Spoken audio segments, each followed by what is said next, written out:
arranging these lectures for us. I want to thank ma'am for preparing this lecture for us in just before our exams as a revision for us. We'll start, ma'am. Yeah, thanks, Ruth. Thanks. I'll start another 1 second. Okay.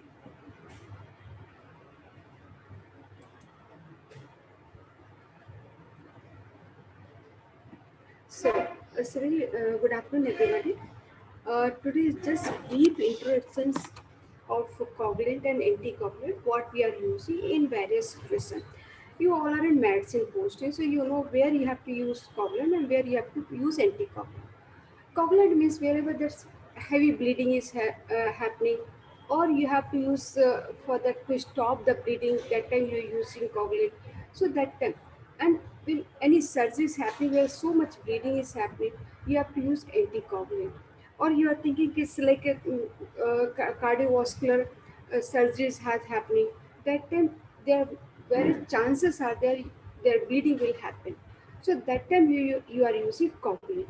And when in various conditions like bleeding,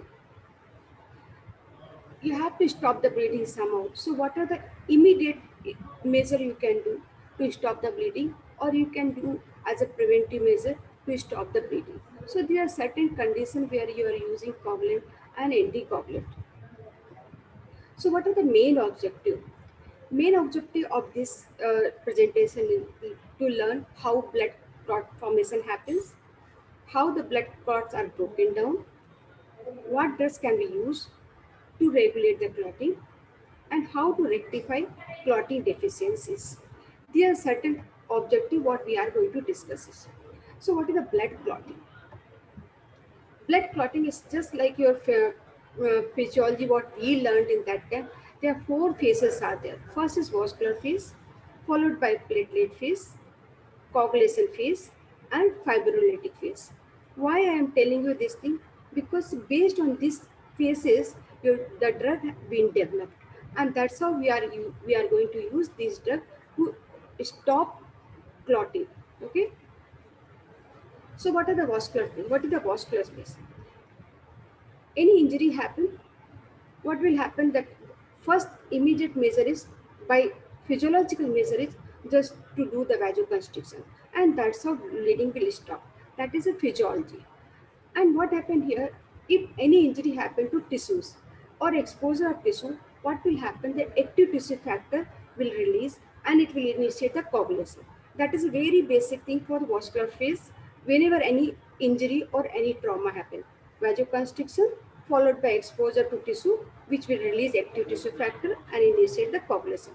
How that after that, once the tissue injury or vascular injury happen, there are two things happen. First is that blood vessels or endothelial cell will release that tissue activating factor, platelets contain receptor for fibrinogen and wall Billy-Bond factor. As we know that vascular cells or vascular membrane contains the two things, fibrinogen and wall Billy-Bond factor. Once the injury happens, fibrinogen and wall Billy-Bond factor will be released. And because of that, platelets will come and will adhere into the fibrinogen and Billy-Bond factor, because platelets has so many receptors for these two fibrinogen and wall Billy-Bond factors. After vessel injury, platelet adheres and aggregate, and it will release permeability increasing factor, or we say vascular permeability factor, and then lose their membrane and form the viscous plus. So that's how the platelets phase start. It will start from the fibrinogen and wall Billy-Bond factor, which will release in the tissue injury, vascular injury will happen, and these two factors will release, and then these fibrinogen and wall Billy-Bond factor will affect the platelet receptors. Okay. And third phase is coagulation phase. In this coagulation phase, there are two major pathways are there. One is intrinsic, another one is the extrinsic.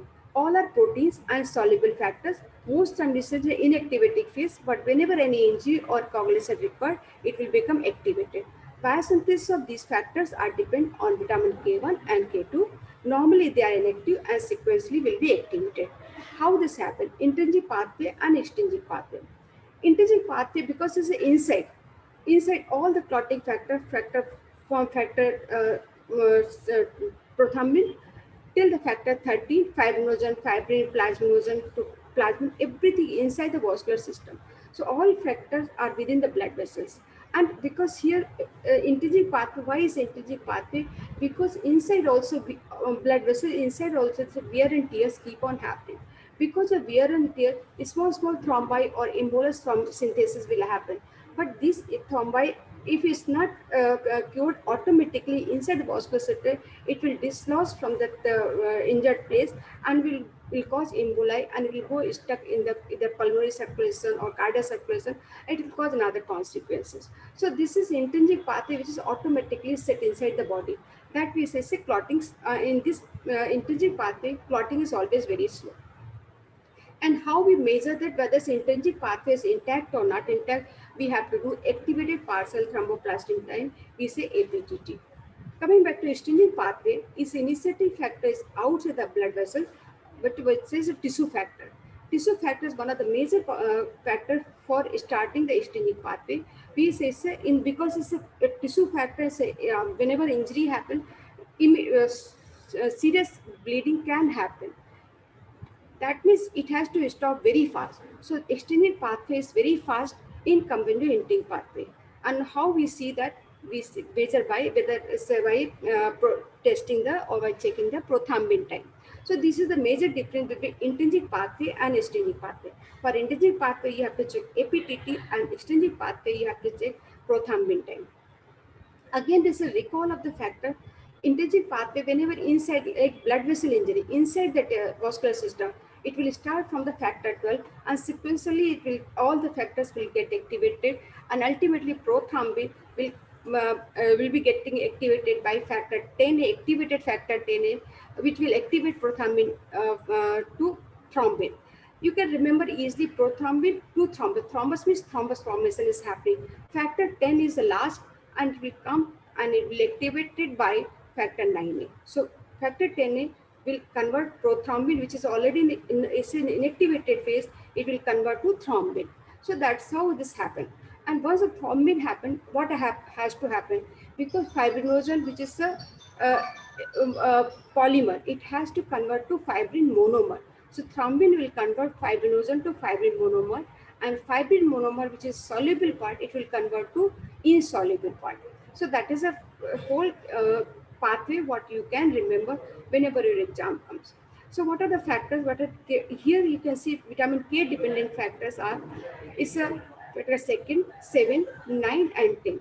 These are the factors which are which are dependent on vitamin K storage in the body. So vitamin K dependent factors affected by oral anticoagulant. Tissue factor, which is what you can say is an integral part of membrane protein, is normally separated from the blood by vascular endothelium, which plays a key role in the initiation of blood coagulation, that for the exchanging pathway. So based on this physiology, there are various classes of drugs are there.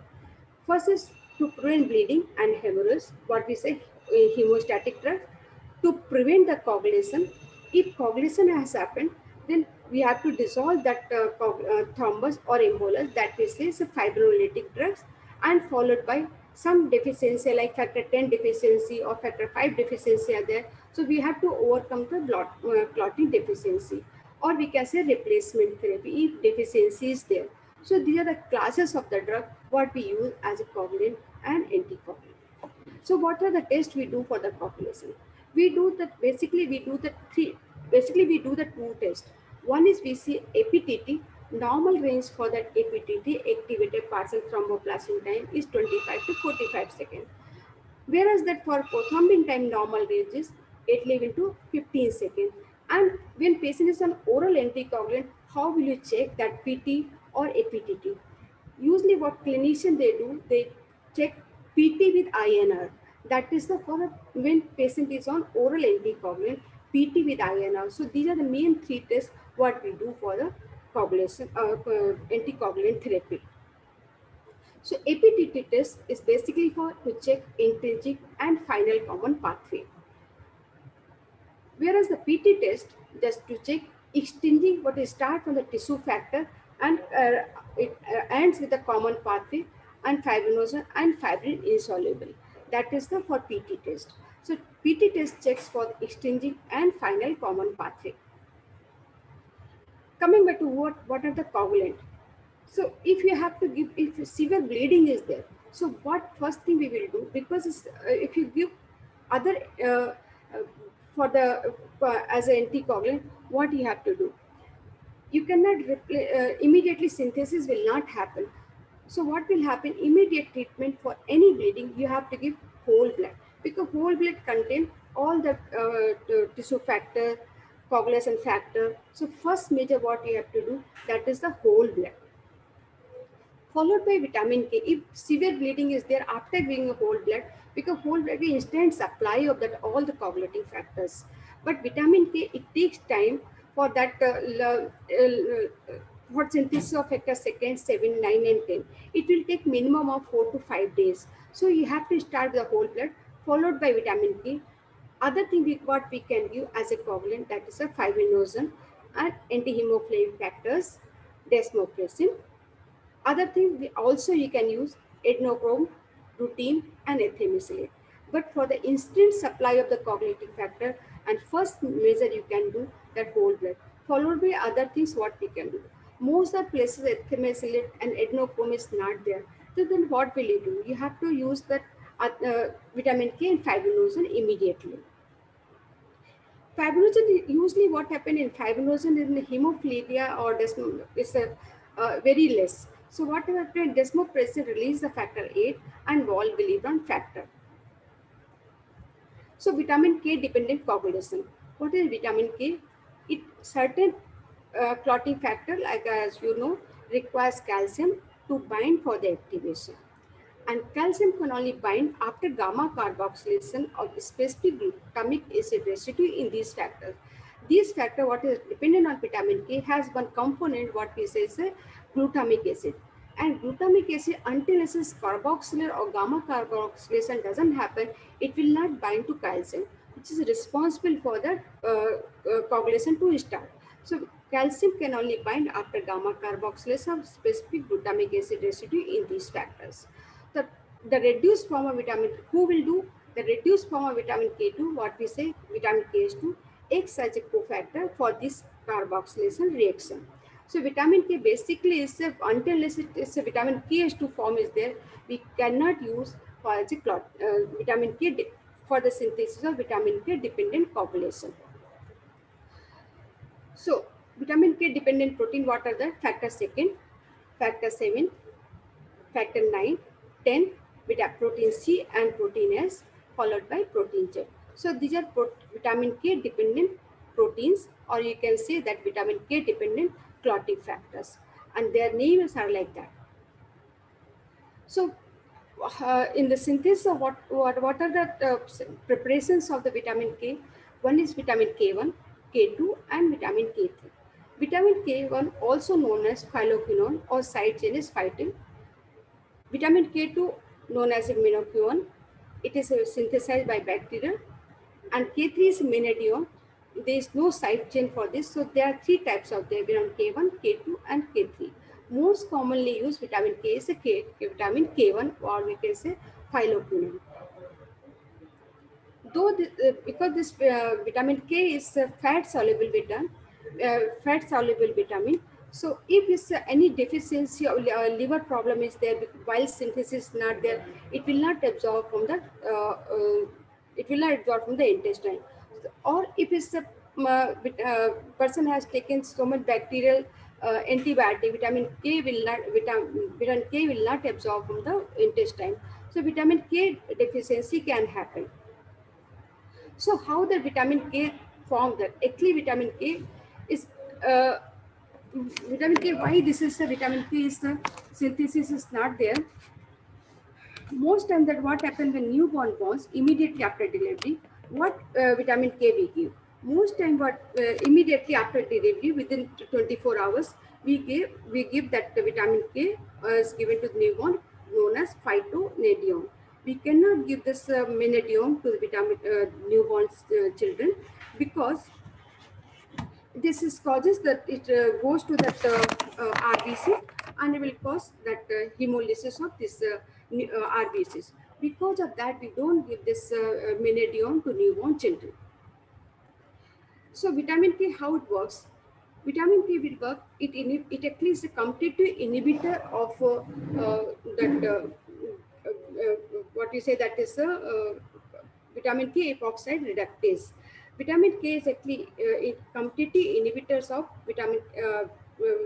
What you say, that is the sorry competitive inhibitor of vitamin K epoxidase reductase, which convert vitamin K epoxide to vitamin KH2. And vitamin KH2 is a cofactor for the glutamic acid residue of all the vitamin K dependent factors for conversion to vitamin gamma carboxy glutamic acid. That's how this works. So what happened here, if you see, the warfarin inhibits this conversion of vitamin K epoxide to vitamin K. So vitamin K is warfarin or oral anticoagulant are competitive inhibitor of vitamin K. It will not convert, it will not allow vitamin K epoxide to convert to vitamin K. So why it happened that vitamin K deficiency in infant? Because this is vitamin, most time we give in the newborn, this vitamin K just after the birth. Why we give that? Because many children who are born from that, not many, newborn, their intestine is sterile. There is no synthesis of vitamin K. With these factors doesn't transport cross the placental barrier. That's how this happens. Vitamin K deficiency. Vitamin K lipids are not easily transported across the placental barrier.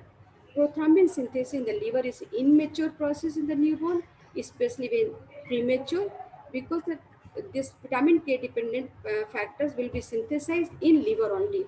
And as we know that liver of this newborn children are very immature, and this vitamin K dependent factor cannot transport the placenta. So neonatal other factor is there why they are deficient. Their neonatal gut is dry, lacking the bacteria that is necessary in this synthesis of vitamin K dependent factors. And breast milk is also not very good source of vitamin K. Because of that, we have to give newborn as well as to infant for vitamin K from as a supplement. When we have to give on the first day of life. The average whole blood clotting time was 27 minutes as compared to an average of 40 minutes in normal infant if vitamin K deficiency is there. So what are the uses of vitamin K? We can give the vitamin K in dietary deficiency, obstructive jaundice, malabsorption syndrome, liver disease, newborn, and overdose of oral anticoagulant. Why we have to give that vitamin K this as a supplement? Because if this vitamin K dependent factor will not be there, then chances are there in any small injury can cause major bleeding. So because of that, if we have to measure it, we have to give in these certain conditions vitamin K. Sometimes we have to give that the local bleeding happens. That time we have to give some local coagulant, what we say is Stiptix. What are these things we can just use for the local stoppage of bleeding? One is gelatin spun, gelatin flip, oxidized cellulose also we can use, microfibrillated collagen or evidence we can use, thrombin or 0.1% adrenaline solution we can use to stop the local bleeding. So coming back to, so far we read that coagulants, basically say vitamin K dependent factor. So now coming back to anticoagulant. Anticoagulant means we're already we are anticipating for the coagulation, or we are just coagulation has happened. That time we have to give anticoagulant. So what are the anticoagulant classes are there? One is anticoagulant, what we say is antiplatelet drugs, and thrombolytic agents. Anticoagulant drug we can give because already thrombus has is there, have no direct effect on the blood clot that is already formed. But whereas antiplatelet drug or thrombolytic agent we can use where the already formed thrombus is there. But anticoagulant have no direct effect on the blood clot that is already formed. There are various types of anticoagulants are there. One is parenteral, another one is oral. Among the parenteral, heparin, or we can say low molecular weight heparin is there, or heparin sulfate, danapiride, lepidolin, Encrod. Whereas the oral are warfarin. Now, current FDA approved, what are the anticoagulants are there? We are using this heparin, warfarin, low molecular weight heparin, enoxaparin, dalteparin, tanazaparin. Whereas direct thrombin inhibitors are argatroban, bivalirudin, lepidolin, and daraprim. Sometimes the question comes, what are the direct thrombin inhibitor?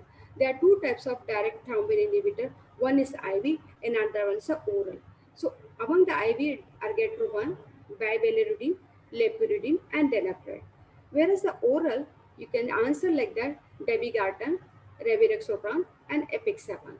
So there are difference between the oral and IV direct thrombin inhibitors.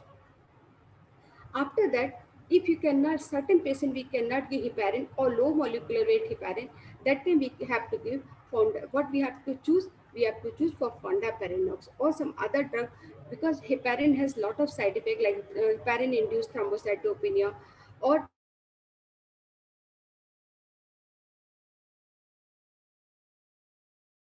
period. That time, in place of heparin or low molecular heparin, we have to choose another factor, what we say factor 10 inhibitor, and that drug name is fondaparinux. Coming back to heparin or unfractionated heparin, is a very long molecule and almost molecular weight is 10,000 to 20,000. And what is this contain polymers of 2-sulfated disaccharide units? We say D-glucosamine, L-iduronate acid, or 2-glucosamine, D-glucuronic acid. It actually presents all the cells and richest sources lung, liver, and intestinal mucosa. From there, we are getting from the pig intestinal mucosa commercially. Heparin. How the heparin works? Heparin at least a long way to see, but in the very short, we can say heparin activates plasma antithrombin 3. And once the heparin and it activates plasma, it will combine with the plasma antithrombin 3, and this complex will go and will bind to another factors intrinsic and common pathway, which is 10, second, 9, 11, 12, and 13, and inactivates them. So for the heparin, it has to bind to plasma antithrombin 3 to inactivate the factor, these factors. So that's how the heparin and low molecular weight heparin works. What is the pharmacokinetic of the heparin? Actually, because it's a very long molecule, it cannot absorb orally. So you have to give either IV or you have to give by subcutaneous injection. Bioavailability of subcutaneous heparin also inconsistent, but when we give by IV route, it acts immediately. The thing is that heparin cannot cross the blood-brain barrier or placenta. Because of that, heparin is the anticoagulant of choice during pregnancy. So only one drug what you can give during pregnancy. If it's required for certain condition, you have to give only heparin, low molecular weight heparin, or fondaparinux. And heparin get metabolized by heparinase enzyme, and fragments are excreted in the urine. That means if you are giving this heparin and renally compromised patients are there, you have to keep on checking your APTT or PT test, or you can say the INR. So this is a flow diagram for that heparin, how it works. It combines, as I told, heparin plus antithrombin 3, and antithrombin 3 complex will be activated, and then it will inactivate other clotting factors. That's how it works. So how do you monitor this monitoring of this heparin therapy? You have to do APTT, activator partial thromboplastin time, which is for the intrinsic pathway. PT, we have to PT with usually the clinician, whenever patient is on that heparin therapy, we do PT with INR, and that is for checking the basically two common pathway and extrinsic pathway. So what are the complications of heparin? Most common complication, because we are using as an anticoagulant, it will cause hemorrhage. So if we are not giving heparin, in correct dose, though this heparin get metabolized and get eliminated within 3 to 4 hours, it will not cause many, it will not cause hemorrhage. But in case if you are giving by mistake that heavy dose of heparin has been given, or is renal compromised patient, or somehow is not getting eliminated from the body, it can cause hemorrhage. So it will cause hemorrhage. Heparin-induced thrombocytopenia, that is one of the most another complication. Osteoporosis, if you are giving this heparin for longer time, transient and reversible alopecia, hypersensitivity reaction, and hypotension. These are certain complications of heparin. So what is the, if you cannot give heparin, then what you have to do? You have to use low molecular weight heparin. This low molecular weight heparin is you can give by subcutaneous route, and it is more active and more potent than unfractionated heparin. And its molecular weight is only 2000 to 6000. It is a higher it has higher affinity for factor 10A than factor 2A, as unfractionated heparin does. It acts. It also acts by inducing conformational changes in antithrombin 3. It has less effect on APTT and clotting time. So because of that, you don't have to, or you have to be less worried about that bleeding. So you don't have to worry about this test if you are using low molecular weight heparin. So advantage of low molecular weight heparin is that it has lower incidence of thrombocytopenia in comparison to higher molecular. It has better subcutaneous bioavailability, almost 100%. In case of that unfractionated, it has almost 70%. It also has longer plasma half-life, so you can give for OD dosing, and no need for laboratory monitoring. These are the main advantages of low molecular weight heparin. And it comes by the name of Claxin 20 milligram 0.2 ml and 40 milligram 0.5 ml, and it comes in the pre-filled syringes. Like that, you can do 20-40 milligram OD subcutaneous, and just start 2 hours before the surgery. It comes by the various names of the low molecular, this LMW, enoxaparin, ribavirin, natro, and fondaparinux. Fondaparinux now is very commonly used, or is most commonly used in comparison to unfractionated heparin. Why this is happening? What are the indications of heparin? It's a rapid onset of action and short half-life. It induces immediately anticoagulation. Also, here it has a quick reversal by using the protamine sulfate. What is the most this is one of only one antagonist for the heparin. And basically, heparin we are using in the treatment of venous thrombosis and pulmonary embolism, acute coronary syndrome, and can be used in pregnant women also. What are the doses of heparin?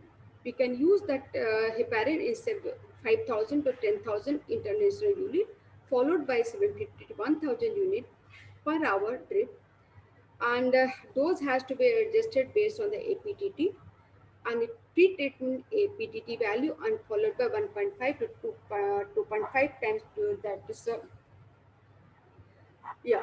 And that's how you can see. If you are given higher dose, you can just give the protamine sulfate, and this is the dose for the heparin and antagonist.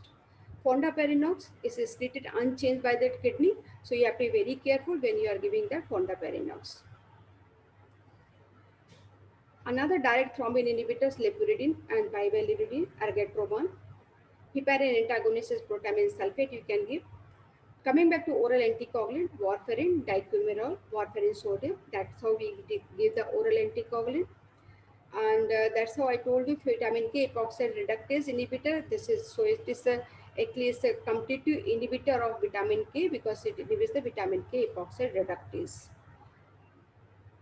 And oral anticoagulant, it's because delayed onset 8 to 12 hours. So before surgery, you have to start heparin, and follow simultaneously, you have to start oral anticoagulant. And if you are given the oral dose of anticoagulant, you have to reverse by vitamin K infusion. Newer anticoagulation drug are like direct thrombin inhibitor. These are the drug hirudin, bivalirudin, and argatroban. And activated protein C. These are the new anticoagulation drug what is coming to the market. And what are the adverse effect of oral anticoagulant? Very most common is bleeding. And if you are given oral overdose or a patient is causing bleeding, the treatment what you have to do, withhold the anticoagulant, give fresh blood transfusion and give vitamin K1. Fresh blood transfusion because you have to immediately you have to replenish that clotting factors. Dose regulation, how you do that oral anticoagulant, we do by PT and INR. What is the INR? It is an international normalized ratio, and for the target INR is DB, for deep vein thrombosis, atrial fibrillation is 2 to 3, and for the artificial cardiac wall, recurrent thromboembolism is 3 to 3.5. This is the anticoagulant, how we measure it. Uses of anticoagulant, DVT, myocardial infarction, unstable angina, rheumatic heart disease. These are the conditions where we use oral anticoagulant. Contraindication of oral anticoagulants.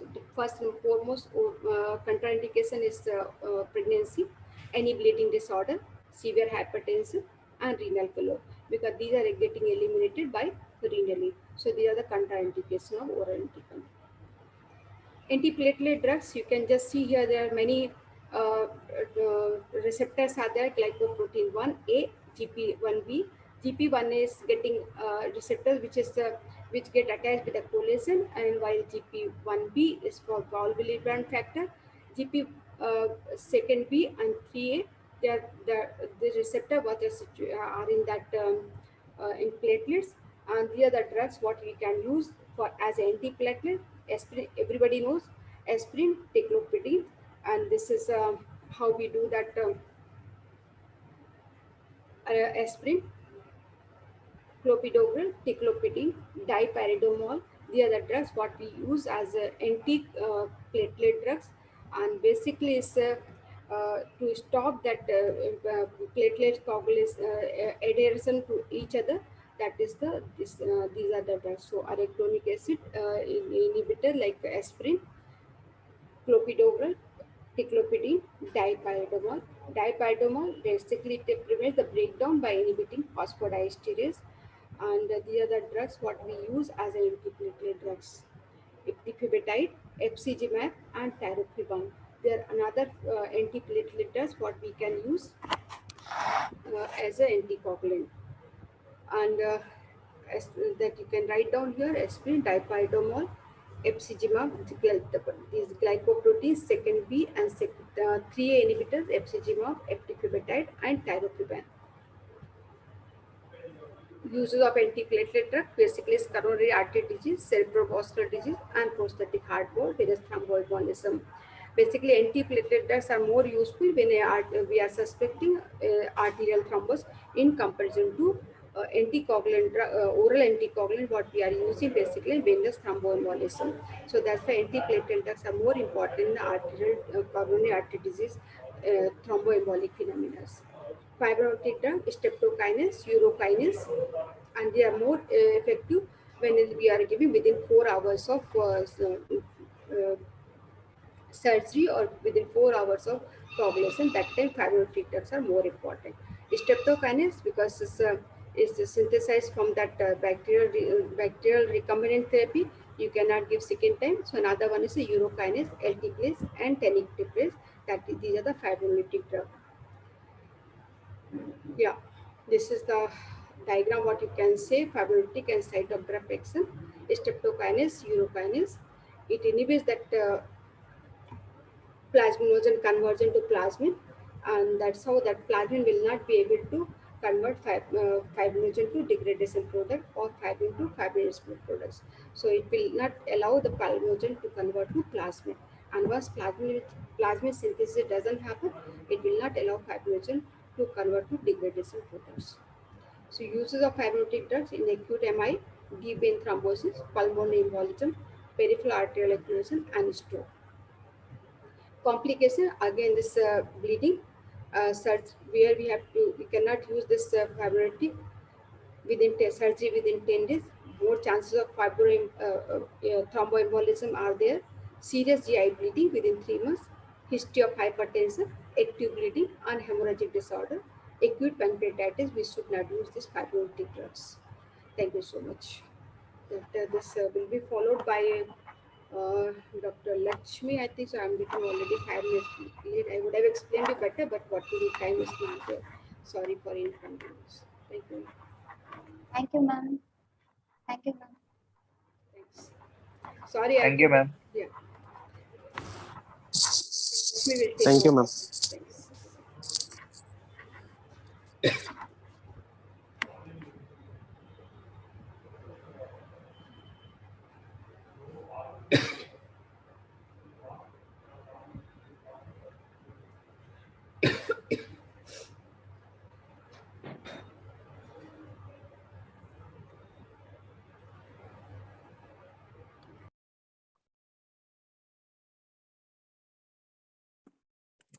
Good afternoon. Thank you, Ratna ma'am. And today I'll be dealing with aspirin ADRs, aspirin resistance, treatment of multiple myeloma and drug interactions. So going to the topic, ADRs of aspirin. I've just summarized all the ADRs in one table. You can look at it by system. So in the respiratory system, aspirin actually increases the rate and depth of respiration by increasing carbon dioxide production, which triggers this increased respiratory rate. So there's increased oxygen consumption and carbon dioxide production, which can result in respiratory alkalosis. These ADRs, they don't generally occur at low dose aspirin used for cardiovascular protection. Generally, they're seen with continuous use of anti-inflammatory doses. Then renal effect, there is salt and water retention because prostaglandins are involved in the normal regulation of renal blood flow. So any prostaglandin inhibitor would cause salt and water retention, and a compensatory renal acidosis is what is seen to compensate for the respiratory alkalosis. And at higher doses, especially when it's taken with other NSAIDs, it can result in an analgesic nephropathy. But aspirin alone, the risk of analgesic nephropathy is less than other NSAIDs. The uricosuric property of aspirin at doses of 1 to 2 grams per day, aspirin reduces the excretion of uric acid. But at higher than 5 grams per day, it's found to increase the excretion of uric acid. So it's uricosuric at higher doses. And at very high doses, like the toxic doses, when you see in salicylate poisoning, there is a true metabolic acidosis where due to 3 reasons. One, because the drug itself displaces plasma bicarbonate, then vasomotor depression leading to impaired renal function and decrease in the aerobic metabolism, increasing the levels of lactic acid, pyruvic acid, all contributing to true metabolic acidosis, and that is seen in salicylate toxicity. The cardiovascular effects, other than salt and water retention, especially if there is already impaired cardiac function, that little bit of salt and water retention can create issues. Blood, because of the antiplatelet effect, there's increased chance of bleeding when it's used with other anticoagulants, and in patients with peptic ulcer disease. Not only could aspirin cause peptic ulcer disease, even low dose aspirin can increase the risk of bleeding in peptic ulcer disease. GI side effects, epigastric distress, nausea, vomiting, increase in the symptoms of acid peptic disease, ulceration and hemorrhage. Sometimes it's with aspirin itself, it is asymptomatic. So suddenly the patient may present with a low hemoglobin without a history of any GI distress. Hepatic at higher doses, it can cause injury, and this is not a sudden insult, it's a slow injury. And sometimes you'll see only an elevation in the liver enzymes, and this is reversible on reducing the dose and stopping the drug. At toxic doses, it can cause hyperglycemia, glycosuria, and decrease in the liver and muscle glycogen. Ototoxicity is known especially in toxic doses. It affects both hearing and balance because of an effect on cochlear hair cells and the effect on the labyrinthine pressure. Hypersensitivity is known. There is a local irritant action, vasomotor rhinitis, angioneurotic edema, aspirin-induced asthma, urticaria, flushing, even hypotension and shock in case of severe hypersensitivity. Pregnancy, it seemed to be associated with low birth weight babies. Used in third trimester towards term, results in premature closure of ductus arteriosus, and it has been seen to be associated with increased perinatal mortality, anemia, antepartum and postpartum hemorrhage, prolonging the gestation and more complicated deliveries. Reye syndrome in children and adults or young adults less than 20 years with viral illness when aspirin was given, acute onset encephalopathy with liver dysfunction, fatty infiltration of the liver and other viscera have been seen. So these are the ADRs of aspirin. Coming to aspirin resistance. So here is a diagram that just represents the mechanism of action of aspirin. We know that it is a cyclooxygenase inhibitor inhibiting both COX-1 and 2, more COX-1 at lower doses. But there are pathways independent of cyclooxygenase which can lead to prostaglandin production through COX-2. And that is because of COX-2 produced in monocytes, macrophages, and other non-platelet sources. The inflammatory cells can actually produce COX-2, produce prostaglandin and thromboxane independent of cyclooxygenase. Then I have highlighted the metabolites here because it's significant in the lab diagnosis of aspirin resistance. So thromboxane A2, one metabolite is thromboxane B2, which can be measured in serum and urine, and 11-dehydrothromboxane B2, which is measured in urine. So what is aspirin resistance? It's a resistance to the antiplatelet effect, not the anti-inflammatory or the analgesic effect. So that there is no generally internationally accepted definition of resistance. Can be classified into clinical resistance and laboratory resistance. So clinical resistance is just like treatment failure when aspirin fails to prevent atherothromboembolic ischemic events in patients who have been prescribed it for that indication. So a treatment failure can be considered as clinical resistance. Lab resistance, it's defined as the failure of aspirin to inhibit platelet thromboxane A2 production or inhibit tests of platelet function. For example, tests of platelet aggregation that are dependent on platelet thromboxane production. So the key in lab tests is that thromboxane production is the key. So we are sticking to the fact that aspirin acts as antiplatelet through inhibition of cyclooxygenase and thereby inhibition of thromboxane A2. So what is the prevalence of aspirin resistance? It has mainly been reported in the late 1990s and before 2010. It has been in great discussion. Afterwards, the studies on aspirin resistance have actually decreased.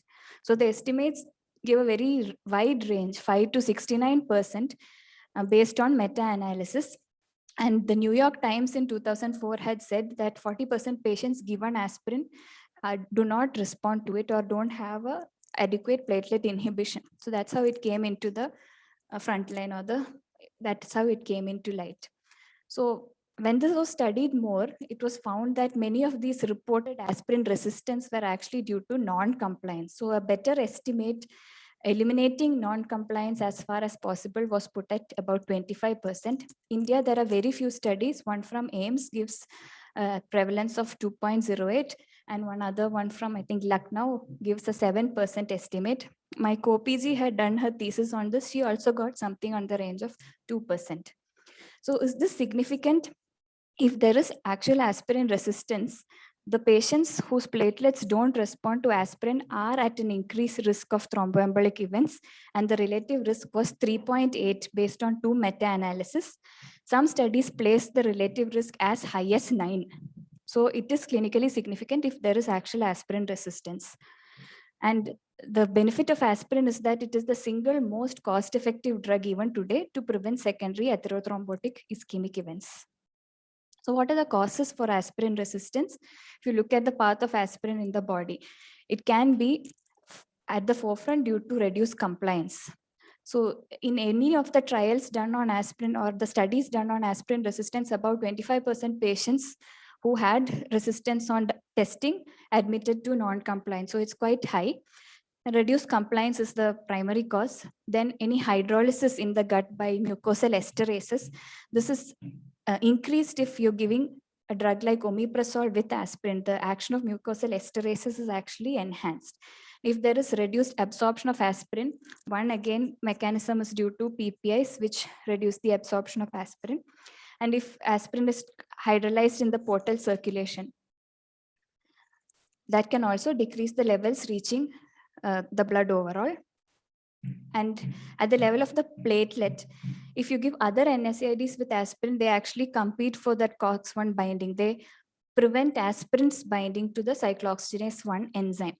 Genetic polymorphisms in COX-1, COX-2, and some of the platelet receptors are also not known to cause aspirin resistance, and that would be the kind of resistance that we cannot do much about. Then that up to that you can pick up on lab resistance. So if there is a decreased thromboxane A2 production or decreased platelet function, you can pick it up on lab tests. Then other causes can be development of tolerance towards aspirin on long-term use. This is seen when aspirin is used more than 1 month for a long period of time and at higher doses.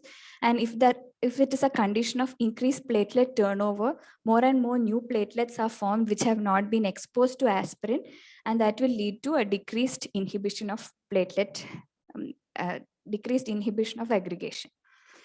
Then, as we mentioned in the first diagram, there are other pathways of platelet activation, mainly because of thromboxane A2 production from macrophages, monocytes, etc., and shear stress, stimulation of collagen or von Willebrand factor, ADP dependent platelet aggregation, etc. So those could also contribute to platelet activation, and it will reflect as a decreased response to aspirin. And any other pathology which results in thrombosis, that will also show clinical resistance or look like aspirin is not effective, that is showing a clinical resistance. So these are some of the causes of aspirin resistance. Now, how to diagnose aspirin resistance? Clinical resistance, you cannot always wait to have a cardiovascular event or a thrombotic event to diagnose resistance. So we need a lab test. And the lab tests are basically based on either thromboxane A2 production or thromboxane A2 dependent platelet activation. So thromboxane A2 production, you will measure by looking at the levels of metabolites in plasma or serum. So thromboxane B2, which reflects COX-1 activity, you can measure it in plasma or serum. And in urine, you can look at 11-dehydrothromboxane B2. And these levels of 11-dehydrothromboxane B2 actually correlated well with clinical events. Coming to the tests of thromboxane A2 dependent platelet activation, if you add an agonist and you observe aggregation, you can see how much the platelets are inhibited. So the methods for this are, one is light, optical transmission aggregometry, and that's the gold standard. What you do is, into a sample, you'll add agonists such as arachidonic acid or ADP or collagen, and there is an initial transmission of light that is occurring through the sample, and you'll see how much it decreases over time. So when the platelets aggregate, the transmission of light will actually increase because the turbidity because of the platelets has decreased. So that is optical transmission aggregometry. Similarly, electrical, you measure the difference in impedance between two electrodes when this agonist of platelet aggregation is added. Then you have semi-automated platelet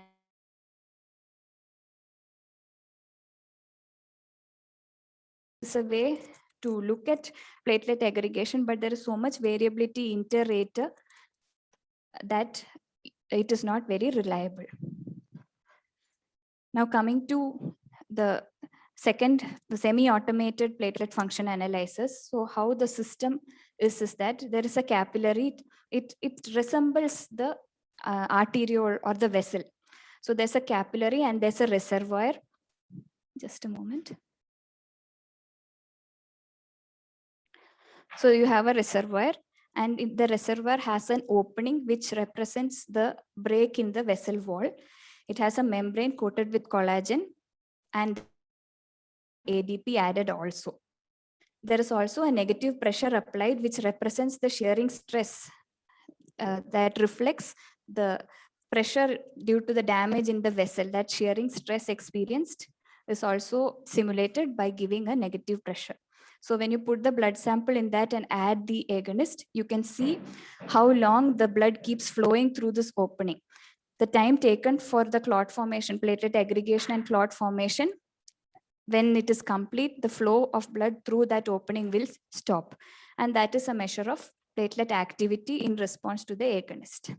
So that's how platelet function analyzers, the semi-automated analyzers work.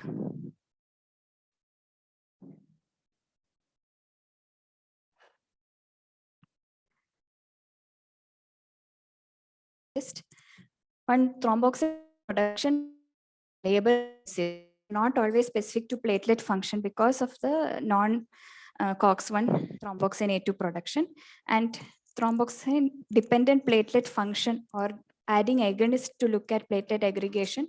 Again, there are independent pathways involving collagen, von Willebrand factor, ADP, thrombin, shearing stress.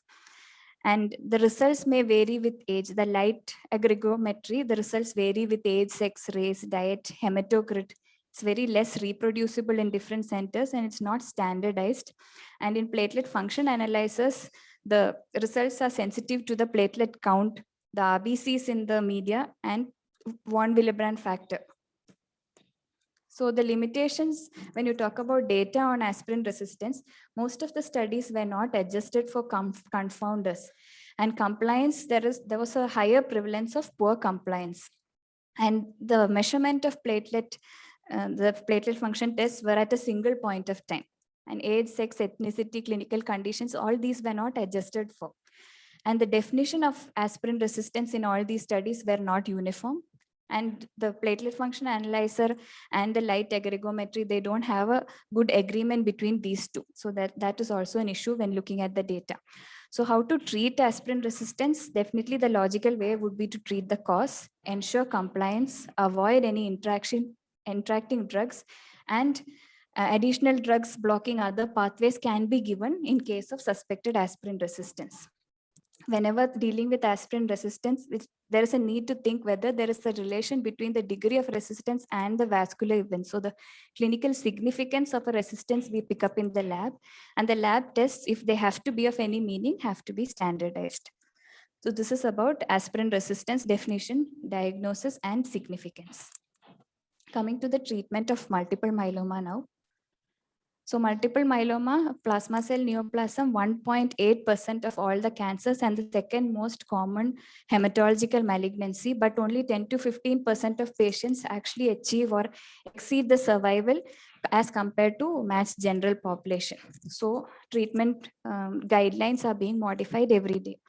So the diagnostic criteria for multiple myeloma, there should be clonal bone marrow plasma cells more than or equal to 10% or biopsy proven bony or extramedullary plasmacytoma, and any one of myeloma defining events which are evidence of end organ damage that can be attributed to this disorder, including hypercalcemia, renal insufficiency, anemia, bone lesions, one or more osteolytic lesions picked up on X-ray, CT or PET-CT, or any one or more of the markers which include more than 60% of clonal bone marrow plasma cells, involved to uninvolved, that is monoclonal to polyclonal serum free light chain ratio of more than or equal to 100, more than one focal lesion on studies in which each is more than 5 millimeter in size. Smoldering myeloma, if there is both of one serum monoclonal protein more than 30 gram per liter or urine monoclonal protein more than 500 per 24 hours, or bone marrow plasma cells more than 10% but less than 60%, and no other myeloma defining events, this is considered smoldering myeloma. And the current treatment practices, no need for immediate treatment. Observation is preferred. In high risk, treatment can be considered, and the agents used presently are lenalidomide alone or with dexamethasone. And if you look at NCCN guidelines, they suggest that the patients enroll in clinical trials. So otherwise, leave it alone. The staging for myeloma, the revised ISS staging. So the revised staging incorporates chromosomal abnormality results also. So stage 1 is ISS stage 1, which was beta 2 microglobulin levels less than 3.5 milligram per liter with albumin more than or equal to 3.5 gram per deciliter. To that, standard risk chromosomal abnormality, that means no high risk chromosomal abnormality, that is mentioned in stage 3. And LD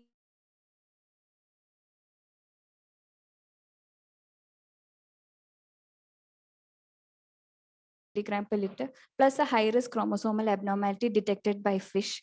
That's deletion in 17p, translocation 414, translocation 1416, translocation 1420, then gain of function mutations in 9q, and even P53 mutations are considered high risk in the NCCN guidelines, but this is based on ESMO and they have mentioned only these three.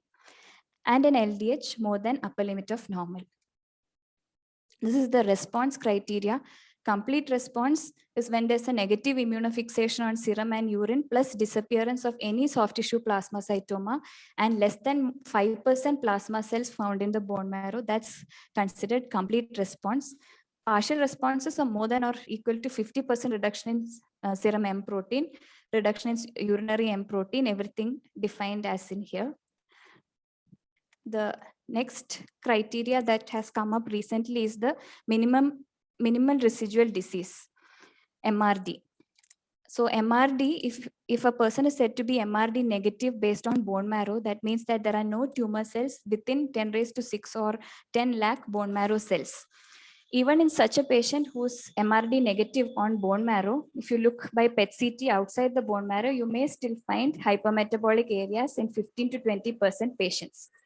And this MRD has a consistent clinical correlation with progression-free survival and overall survival in newly diagnosed multiple myeloma, relapsed or refractory multiple myeloma.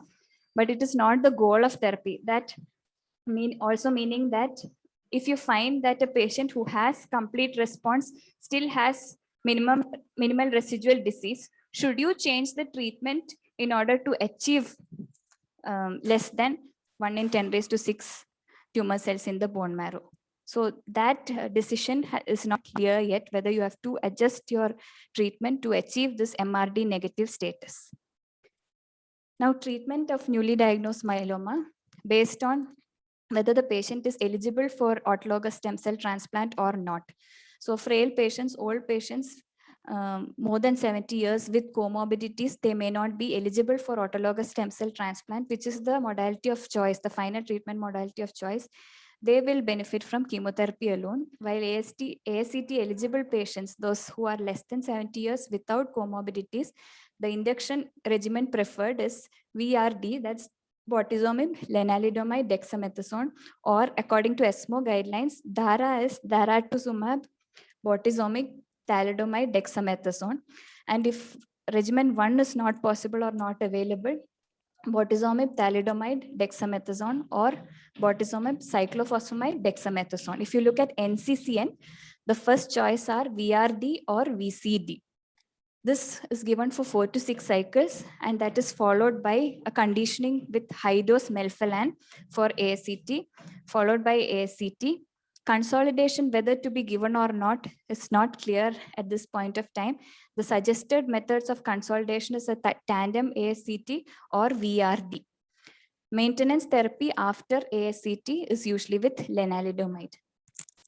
If the patient is not eligible for autologous stem cell transplant, then the regimens according to ESMO are DARA-RD, that's daratumumab, lenalidomide, dexamethasone, daratumumab, bortezomib, melphalan, prednisolone, bortezomib, lenalidomide, dexamethasone. These are the first line regimens, either of these three. And if this is not available, bortezomib, melphalan, prednisolone, or lenalidomide, dexamethasone. The use of zoledronic acid or other bisphosphonates or denosumab is recommended in all patients with lytic bone lesions, and there is no evidence to continue zoledronic acid after 2 years in patients showing a good complete response or a very good partial response. Other issues are solitary plasmacytoma. If it is confirmed that there is only one lesion, then local therapy, including local high-dose radiotherapy, or if surgery is possible, NCCN also suggests surgery. And in solitary plasmacytoma, 66% patients may develop into full-blown multiple myeloma after 10 years. Plasma cell leukemia, it's an aggressive form with a very poor prognosis and requires immediate therapy, bortezomib-based regimens, multi-phase approaches with chemotherapy, and with very short treatment-free intervals. I forgot to mention the cycles. It's 28-day cycles. Lenalidomide is given from days 1 to 21, bortezomib once monthly, then dexamethasone weekly, and zoledronic acid monthly usually. Just to mention the mechanism of action, bortezomib is a proteasome inhibitor. Proteasome usually breaks down abnormal proteins, and generally it is inhibited by inhibitor of, it is a proteasome breaks down abnormal proteins. So there is nuclear factor of kappa B, which is usually inhibited by inhibitor of kappa B. What happens is the proteasome breaks down this inhibitor of kappa B and activates nuclear factor of kappa B. And nuclear factor of kappa B leads to production of cytokines, TNF alpha, and inflammatory mediators, as well as signals for cell proliferation.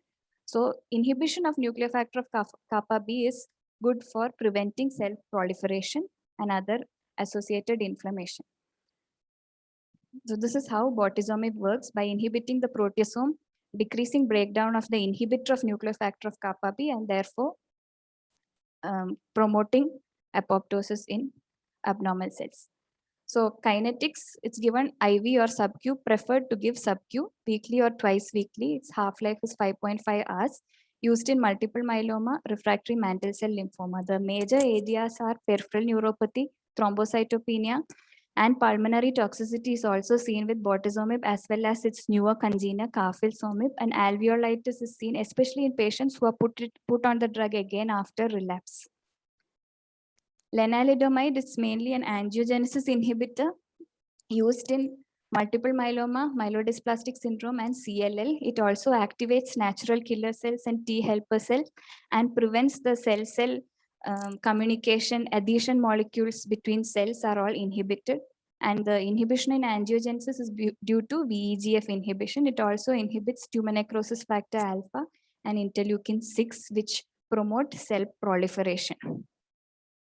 The ADRs, one is bone marrow depression, which is why when you give the induction regimen in multiple myeloma, it's generally not preferred to continue lenalidomide more than 4 to 6 weeks if the patient is a candidate for autologous stem cell transplant, because then the yield of stem cells that you get on harvesting will be lower if there is bone marrow depression due to lenalidomide. For the same reason, alkylating agents are not preferred in an induction regimen for multiple myeloma anymore. Another problem is tumor flare in CLL, and it is antagonistic to rituximab. Lenalidomide often causes thromboembolic events when it's used with high-dose dexamethasone, which is present in most of the regimens for multiple myeloma. Daratumumab is a newer drug.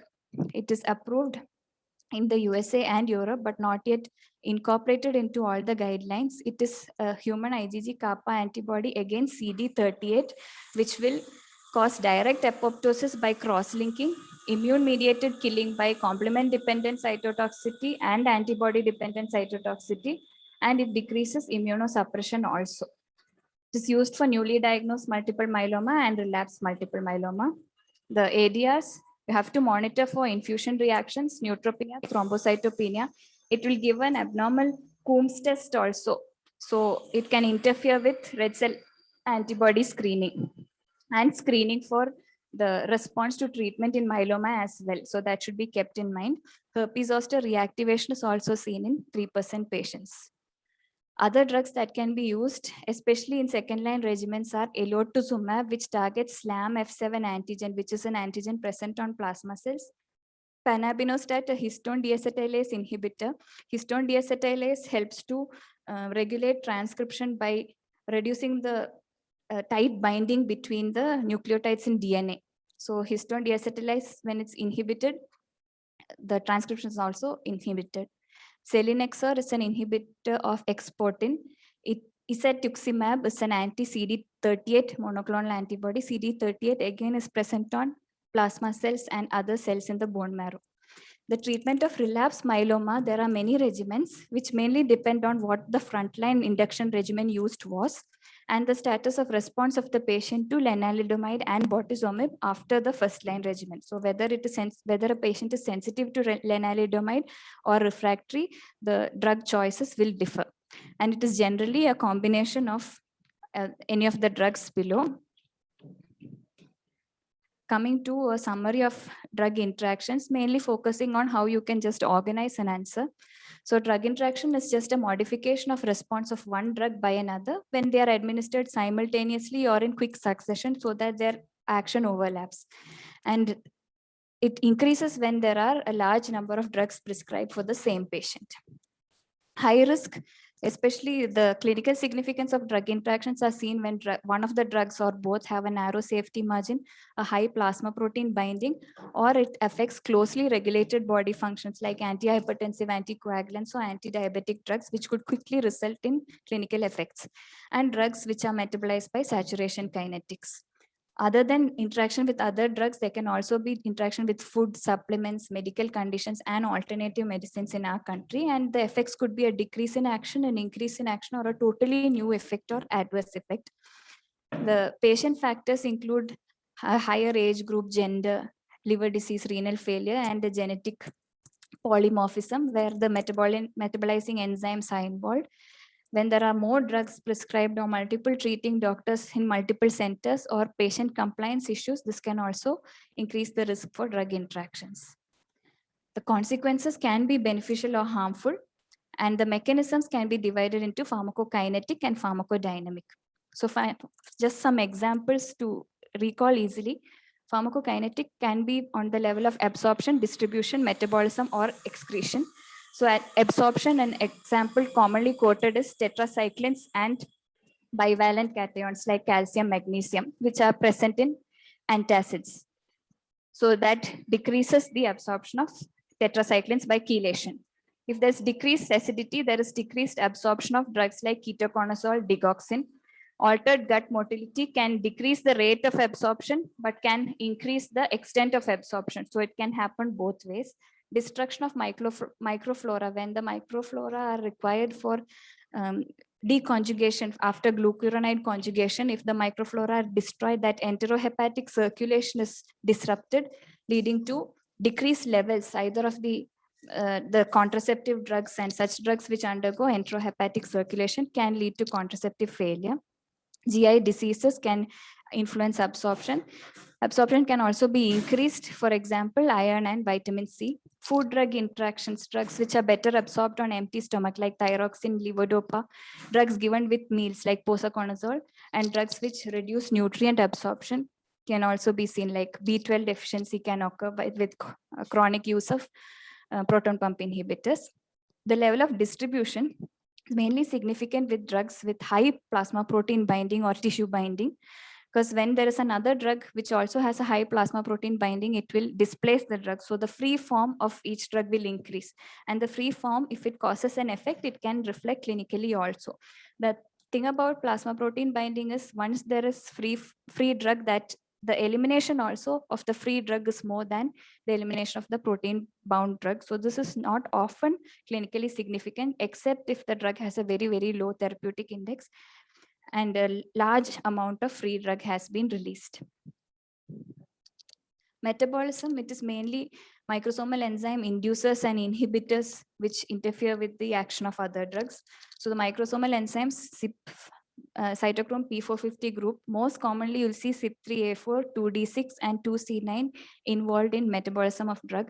Induction of these enzymes takes about 1 to 2 weeks because new enzymes have to be formed. It is on the level of the DNA that the effect is, and new enzymes have to be formed before it will reduce the levels of any drug that is being given.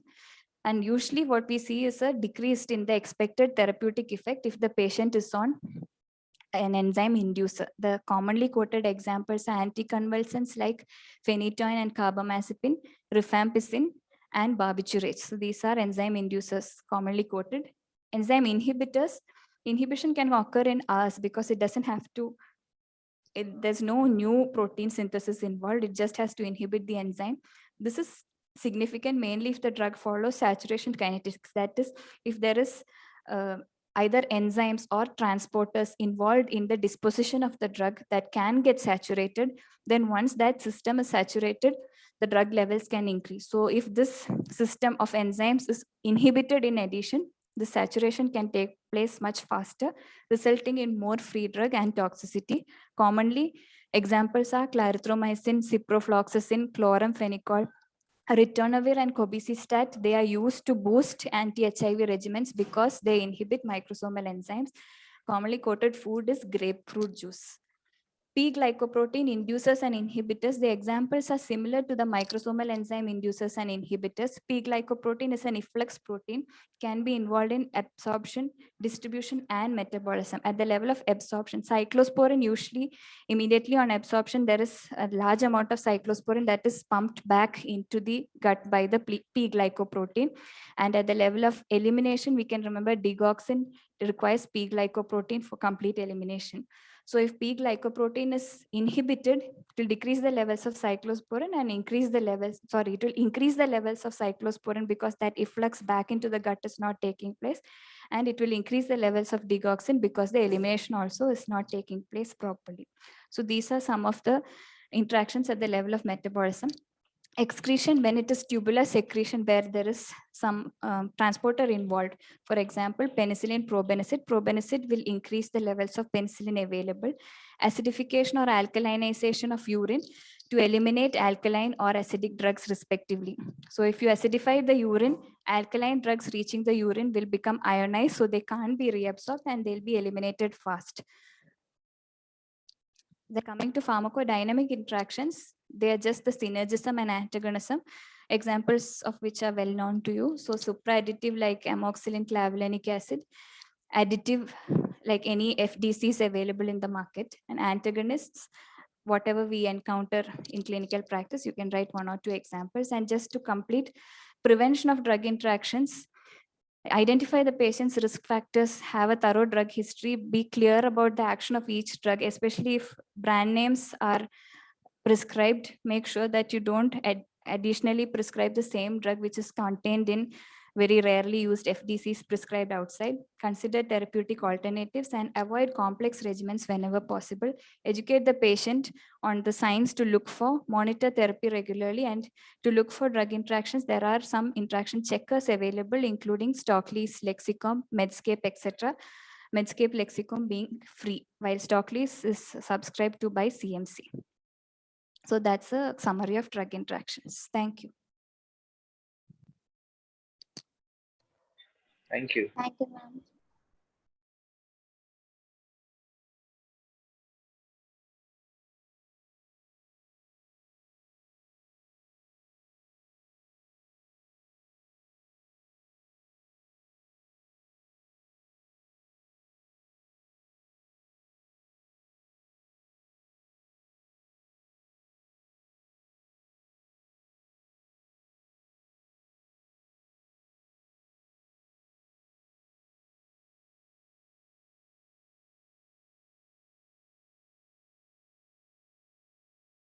Good afternoon. I hope you can hear me. I'll be talking about the management of diabetes mellitus first. So as you know, diabetes mellitus is a condition where the sugars are raised. So pharmacologically, the drugs can be classified into drugs which can potentiate the release of insulin from the beta cells. The essential 2 drugs which increase the secretion of insulin from beta cells are sulfonylureas and meglitinides. Sulfonylureas are first generation and second generation. The first generation drugs include tolbutamide, and the second generation drugs include glibenclamide, glyphosate, glycoside, and glimepiride. The meglitinides include repaglinide and nataglinide. Drugs which inhibit gluconeogenesis are known as biguanides, and the common example is metformin. There's another class of drugs which are PPAR gamma agonists, and they are thiazolidins, and they are rosiglitazone and pioglitazone. A drug which acts on the intestine is alpha glucosidase inhibitors, and they include acarbose and miglitol. The glucagon-like peptide-1 analogs are also available, and there are amylin analogs, and there are sodium glucose-like transporter 2 inhibitors, which are found in the proximal convoluted tubule of the renal tubule, and that is dapagliflozin. Now, moving on to the drugs which potentiate the release of insulin from the beta cells. I told you there are mainly 2 types, sulfonylureas and meglitinides. The sulfonylureas, as you can see, they are highly bound to protein. And because they are highly brown, they have a low volume of distribution, but the requirement is at least 30% functioning B cells. The mechanism in which they act is they block ATP-sensitive potassium channels in the beta cells of the pancreas. This results in the increased secretion of insulin from the beta cells. And moreover, they act on the peripheral tissues and they increase the sensitivity of their peripheral tissues to insulin. Unfortunately, they cause hypoglycemia. In certain patients, they can cause hypoglycemia, weight gain, nausea, vomiting, jaundice, and allergic reactions. Chlorpropamide is known to cause hypoglycemia and it can cause disulfiram reaction. The other drugs which cause disulfiram reaction are metronidazole, tinidazole, etc. Glibenclamide is contraindicated in patients with renal compromised patients. The contraindication for the use of sulfonylureas is pregnancy. Now, drug interactions, salicylates and sulfonamides, similarly to as sulfonylureas, are highly protein bound. So in such a situation, they can displace sulfonylureas and the free form of sulfonylureas increases. And this results in more sulfonylureas in the bloodstream, and this can cause hypoglycemia.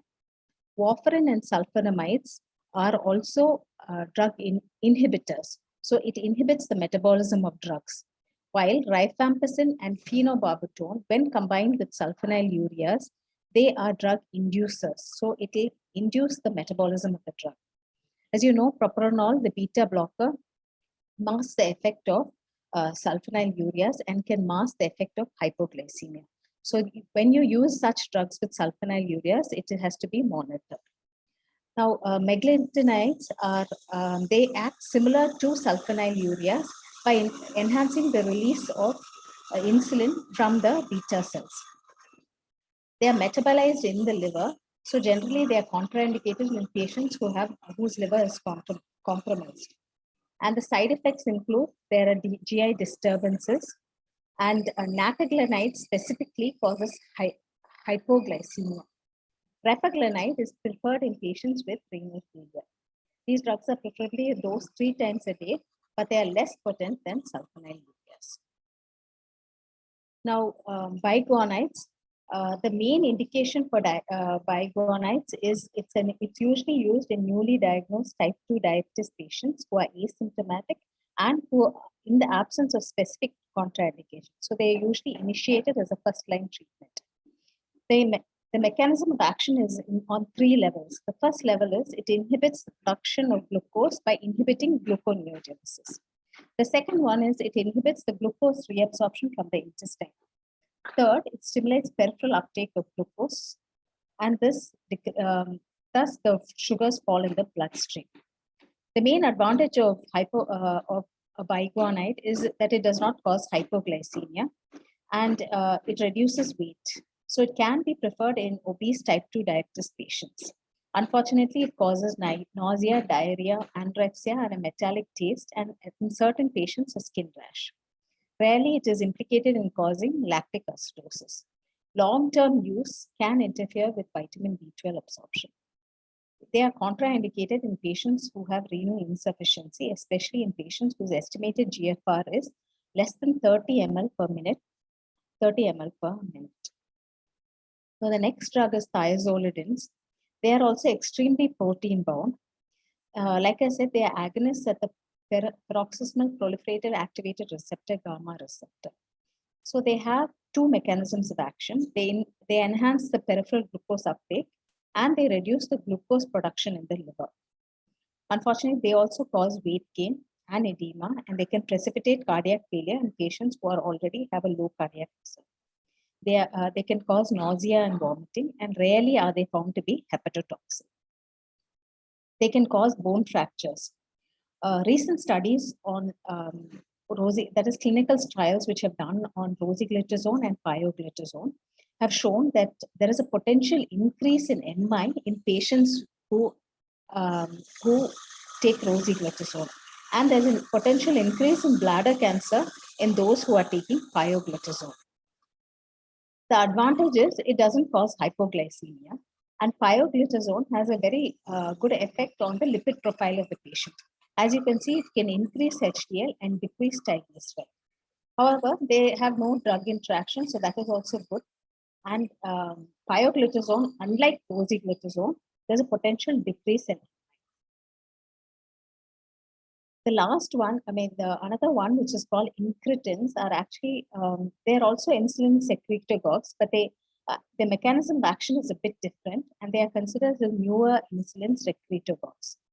The mechanism of action of these drugs is they increase insulin release, decrease glucagon release, they decrease the gastric emptying, and hence, because the gastric emptying is decreased, the patient has a satiety, and so there is a decreased appetite.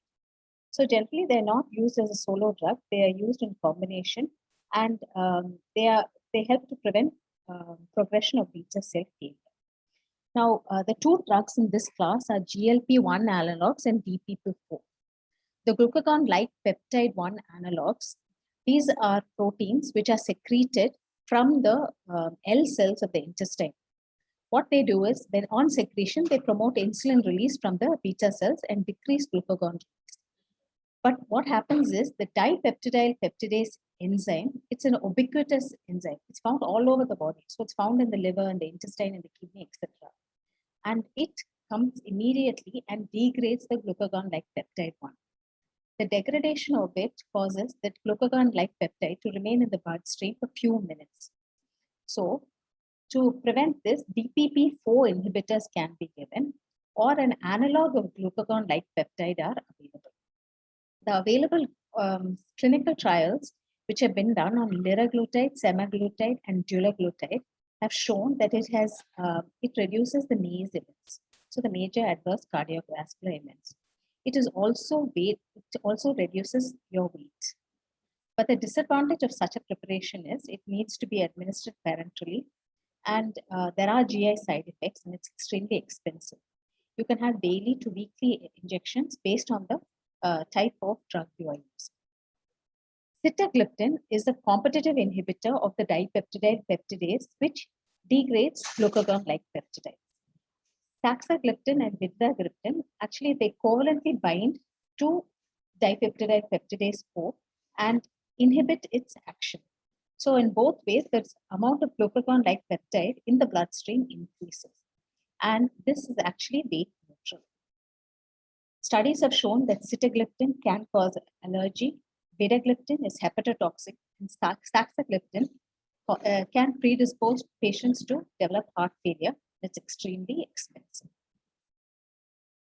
The next one is alpha glucosidase inhibitors. These are drugs which are actually, normally when we consume food, they're consumed in the form of either complex carbohydrates or starches. Once they enter into the intestine, into the stomach, they are degraded by alpha glucosidase. It's an enzyme present in the intestine, which degrades complex carbohydrates and starches into simple sugars. So it can be degraded into sugar. Now, these are inhibitors like acarbose and neglitol.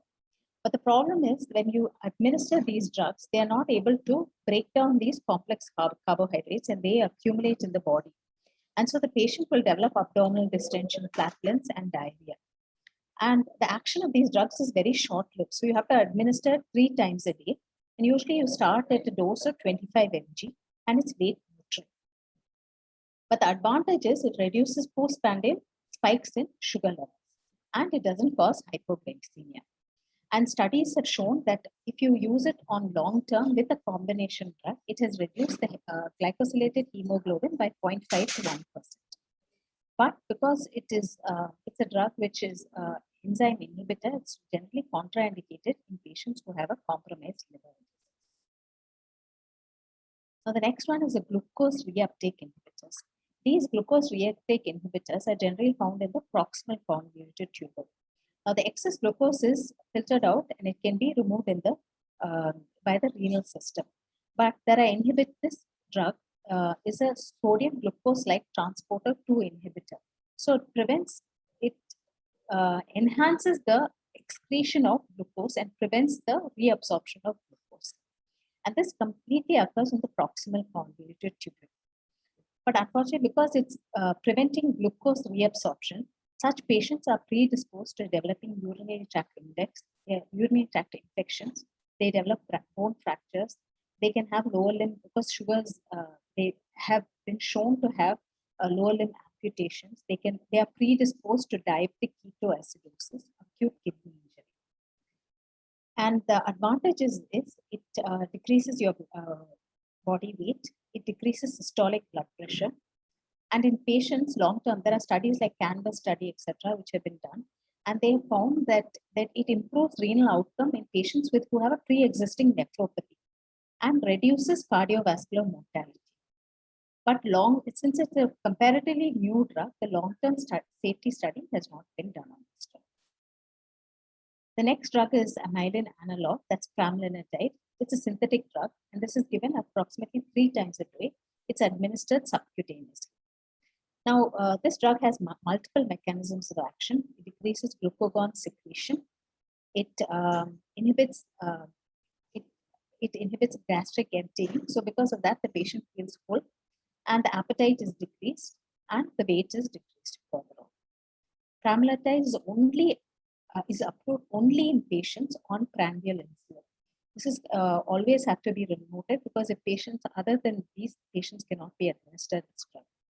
Generally not used in patients with type 2 diabetes mellitus. The side effect is nausea, and being a new drug, long-term safety has not been established, and being a new drug, there are no generics and it is extremely expensive. But there are certain drugs which they themselves increase the blood sugar level in the body through multiple mechanisms. These drugs, which on administration to a patient who's already a diabetic, can potentiate the levels of sugar. So these are protease inhibitors, the NRTIs, chlorpromazine. You have your antipsychotics, you have beta blockers, and you have some diuretics and immunosuppressants and oral contraceptive pills. So these drugs can increase your blood sugar. Now moving on to insulin. Insulin is a polypeptide with a 51 amino acid. It is it's anabolic in nature and it's secreted by the beta cells of the pancreas. Insulin acts on the carbohydrates, the lipids, and the protein. It inhibits glucose production. It inhibits lipolysis in adipose tissue and inhibits protein breakdown. Now, insulin, the human insulin differs from the porcine insulin by 1 amino acid. And the other one is the bovine insulin, which differs from the human insulin by 3 amino acids. Both these porcine and bovine insulin is not much used in US, but it is still being used in UK. The preparations of insulin can be further divided into 3 types. They can be short-acting, intermediate-acting, and long-acting. The short-acting ones are the regular or the plain or it's a more soluble insulin, which is transparent, and the other one is semi-lente. The intermediate insulin is lente or neutral protamine H1. The long-acting one is ultra-lente. Moving on to regular insulin, it's a clear, transparent liquid. It's soluble insulin, which is complexed with zinc. They are actually hexamers, which on injection subcutaneously dissociate to form small monomers and dimers. They generally have to be administered half an hour before food. The use is they control the postprandial rise in glucose and they can be used in diabetic ketoacidosis. The NPH or the intermediate acting insulin is it's not transparent, it's more turbid. It's a crystallized suspension of human insulin and it contains both protamine and zinc. It is administered twice daily for 24-hour coverage. Now, the insulin analogs, they are manufactured by recombinant DNA technique and they reduce the effects of hyperglycemia. Now, the rapidly acting insulin analogs. So, you can divide them into long acting and rapidly acting.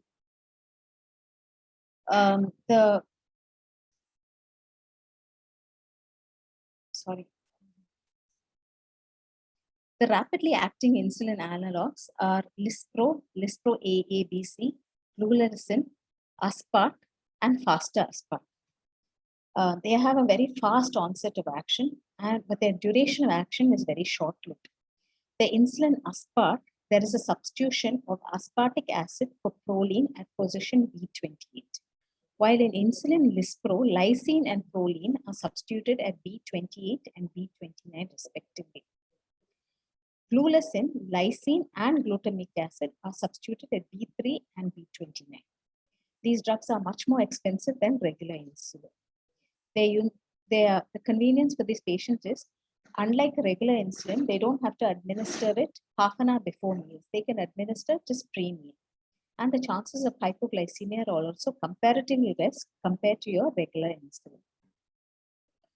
The longer acting insulins are Glargine, Detima, and Degludec. Their effect is more long-lived. It has a flatter profile. That is, the concentration in the blood is almost, it remains constant in the blood, and it remains more predictable throughout the day. The first one is Glargine. Here, there's a substitution of glycine for asparagine, and that's at position A21. And by the addition of 2 arginine molecules to the amino terminus of the beta chain of the insulin molecule. This drug, after subcutaneous administration, the Glargine precipitates in the tissue, and this forms hexamers. And because it forms hexamers, they have to form monomers. And so there is a delayed absorption, and the action is prolonged. So it's a flatter curve that results. And its duration of action is approximately 24 hours. It's an acidic solution. It cannot be mixed with a rapid acting insulin. The only drug which can be mixed with the rapid acting drug is Degludec among the 3 here. Insulin Detima, it's an acylated insulin. The fatty acid chain allows reversible binding as well as concentrated dependent self-association. So in the end, they form dihexamers. So there are about 12 subunits there. It's less potent than human insulin. And when comparing with Glargine, it does not have a notable peak. And its effect lasts only for approximately 24 hours.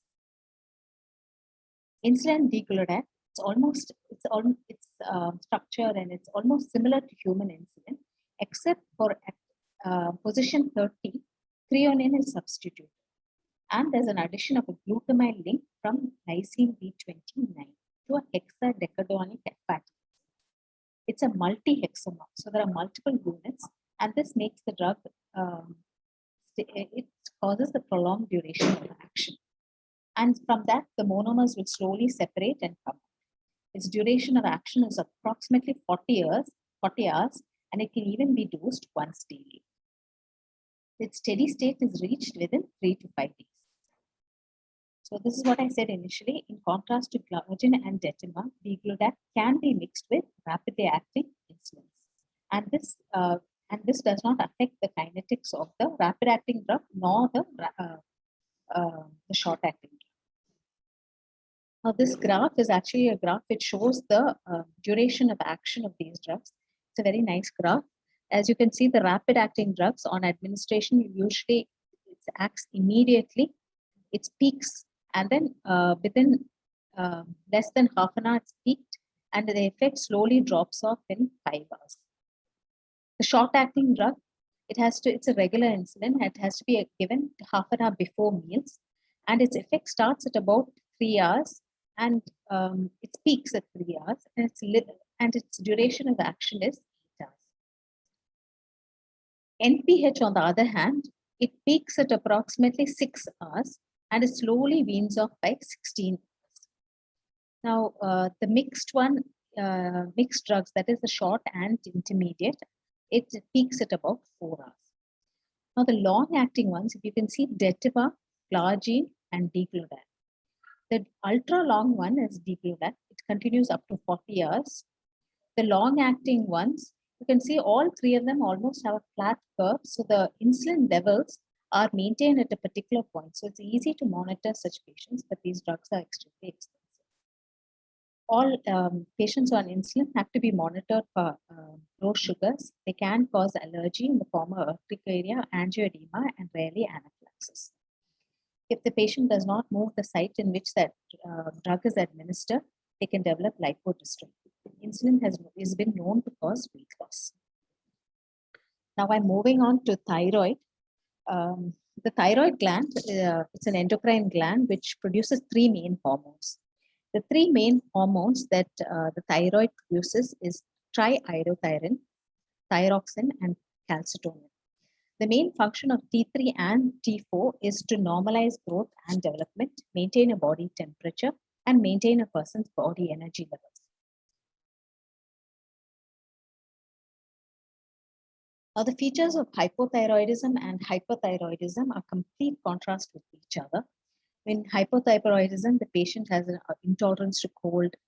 They have extreme fatiguability, anorexia, brittle nails, and constipation. But in hypothyroidism, they have intolerance to heat. There's more of a tachycardia, systolic blood pressure. They can or cannot have an enlarged thyroid.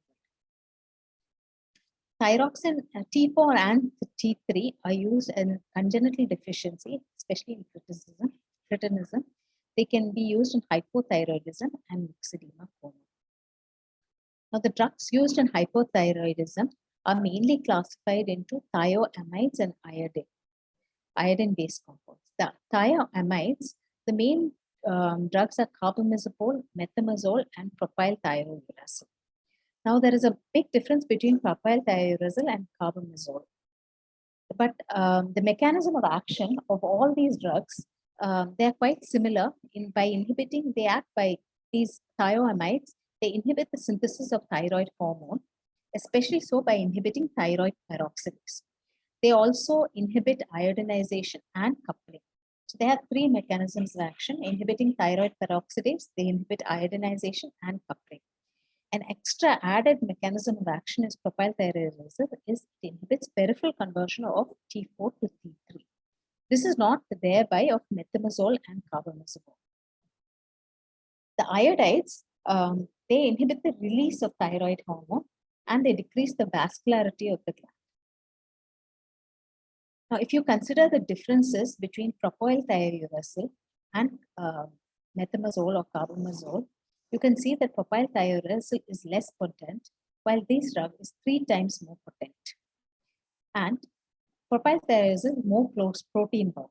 And because it's more protein bound, it's not able to cross the plasma protein barrier, placental barrier. And because of that, it is considered safe in pregnancy. It's a rapid acting drug and short acting. In converse, methimazole is 3 times more potent, it's less protein bound, it crosses the placenta, cannot be given in pregnancy, it's slower acting, but long lasting. Its T-half is 6 to 10 hours here, but propylthiouracil is 1 to 2 hours. As I said, they both have the same common mechanism of action. They inhibit iodinization, coupling, and thyroid peroxidase. In addition, action of propylthiouracil, it's peripheral conversion of T4 to T3. Propylthiouracil finds use in treatment of thyrotoxic crisis and thyroid storm, while this drug finds its use in hyperthyroidism. So where is they used? They are used in hyperthyroidism, Graves' disease, toxic nodular goiter, and in pre-op patients when you want to use it, and hyperthyroidism pregnancy, that propylthiouracil is used, and thyroid storm. The adverse effects, they can cause an allergic reaction, they can cause jaundice, headache, and rarely agranulocytosis. Moving on to the radioactive iodine. The radioisotope used is iodine-131. Now, radioiodine-131, it emits gamma rays. This gamma rays, you can monitor it on a counter. So it's an extremely monitored, it's a controlled situation. And this iodine gets concentrated in the thyroid and it decreases the vascularity of the thyroid. But on thyroid follicle cells also get necrosed. And it's used in the treatment of hyperthyroidism if needed. Now, moving to the management of myxedema coma. The management of myxedema coma, as you all know, you'll take a blood sample and you'll measure T4, TSH, and cortisol. The patient is administered levothyroxine 200 to 400 microgram intravenously. This is followed by daily doses 50 to 100 microgram and triiodothyronine 5 to 20 microgram intravenously, followed by 2.5 to 10 microgram every 8 hours. You can change to an appropriate dose of oral thyroxine when the patient is tolerating oral medicine. Most patients are given Hydrocort 100 milligram IV every 8 hours. until you rule out any adrenal suppression. Supportive measures are also taken. You have to give fluids, vasopressors to correct the hypotension. You can rewarm the patient if he is hypothermic, IV dextrose based on the blood glucose levels, antibiotics based on the blood count, and you have to monitor the patient on a continuous ECG monitor for arrhythmias. Now, this is just the opposite when you have a patient who is going into a thyroid storm. There you have beta blockers. The beta blockers that which you use is propranolol. It is used to achieve control of heart rate. The drug of choice for thyroid storm is propyl thiorestor. It's given 200 milligram orally every 4 hours. A saturated solution of potassium iodide, that is 5 drops can be given, or this is given every 6 hours, or glucose solution 10 drops is given every 8 hours. Glucocorticoids 100 mg IV every 8 hours, and you support the patient. It's my last topic. It's Parkinson's disease. So I'm sure you know much better than me, but I'll tell you, Parkinson's disease is a neurodegenerative disease, mainly involving the substantia nigra. And there's these neurons generally release a lot of dopamine. Dopamine is a neurotransmitter, which means mainly a stimulatory neurotransmitter. But what happens is, because there is so much neurodegeneration, the dopamine is not sufficient in the body. So the dopamine levels in the body falls. And that's stimulatory neurotransmitter. And in essence, what happens is there is an increase in the GABA. GABA is an inhibitory neurotransmitter. And that's why you have the classical features, and the triad is exhibited in patients who develop bradykinesia. The tremor is because the patient, there is an increased release in acetylcholine. Now, the management of patients with Parkinson's disease is you have to replenish the dopamine, which is not found in a patient's body. They also say patients with Parkinson's disease have a large amount of free radicals, and there's a lot of inflammation within the brain that is going on.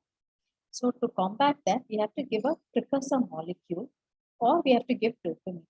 Dopamine, unfortunately, is not able to cross the blood-brain barrier. This is because it's because of the tight endothelial junction present in the capillaries. It's not lipophilic. And third thing is, there is no dopamine transporter in the brain. So dopamine cannot be given as such. So we preferably give it as a precursor molecule. But before I start on that, what are the drugs available?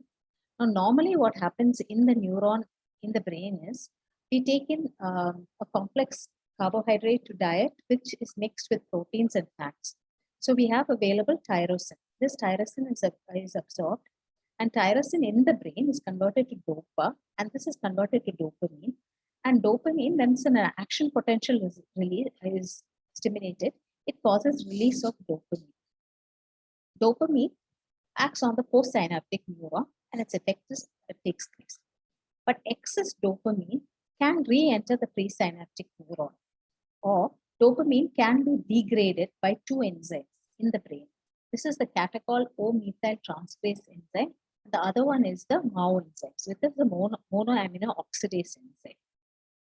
But like we said, dopamine cannot cross. We cannot give dopamine as such because it cannot cross the tight endothelial junction. So what we'll do is we'll give a precursor molecule, and that we give is levodopa. Now, levodopa is given peripherally in the body, but unfortunately, peripherally in the body, levodopa is broken down to dopamine by an enzyme known as dopa decarboxylase. So, because levodopa it's broken down to dopamine outside itself, you have to give something that inhibits dopa decarboxylase, and that enzyme, that drug is known as carbidopa. So, a levodopa carbidopa combination can be given. The other thing that can happen to levodopa, which is given peripherally, that is, you give it, usually you give it half an hour before meals. I would tell them to avoid a high protein diet, maybe take a cracker or something like that, to prevent a drug interaction.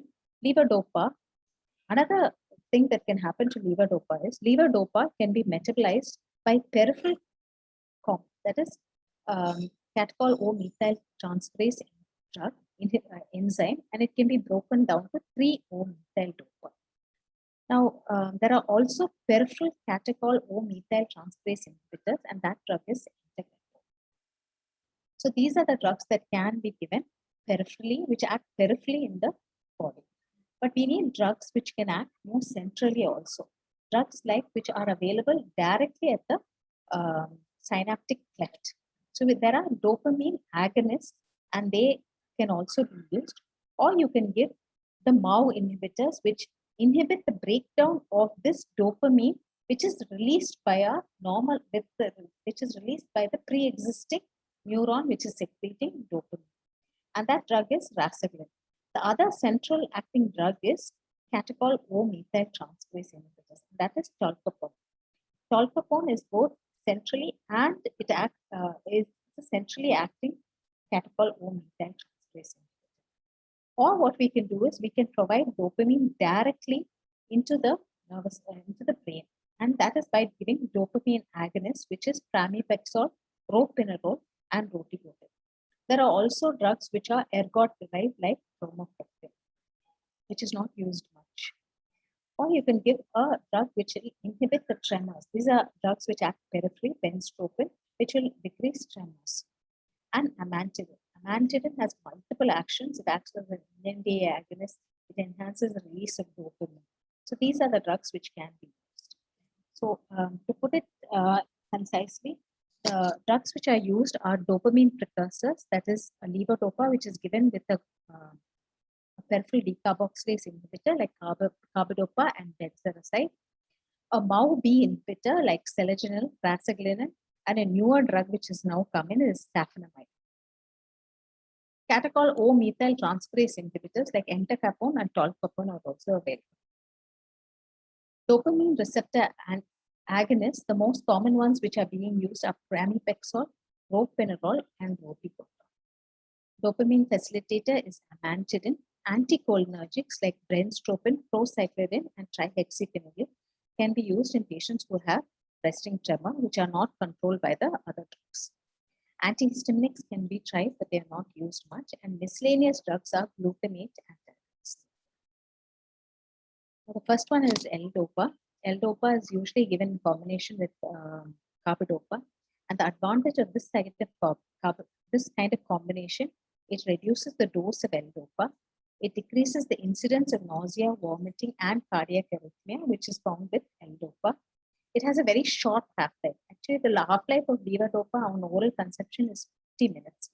But when you take it with carbidopa, the half-life is extended to approximately 90 minutes. Levodopa as such causes nausea, vomiting. It can predispose a patient to develop cardiac arrhythmia and tachycardia.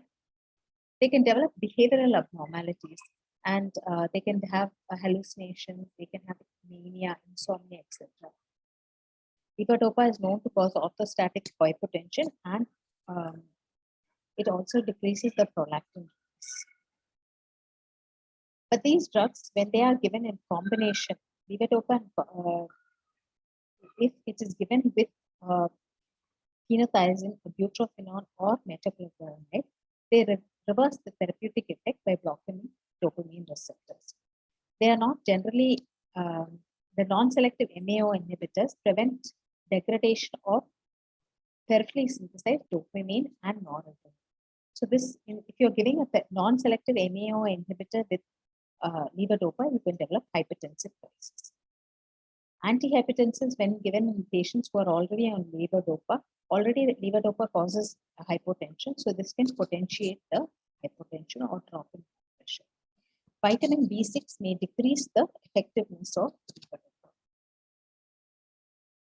The dopamine agonists, they mainly act on D2 and D3 receptor. They are ropinirole, pramipexole, and the transdermal patch of rotibotine.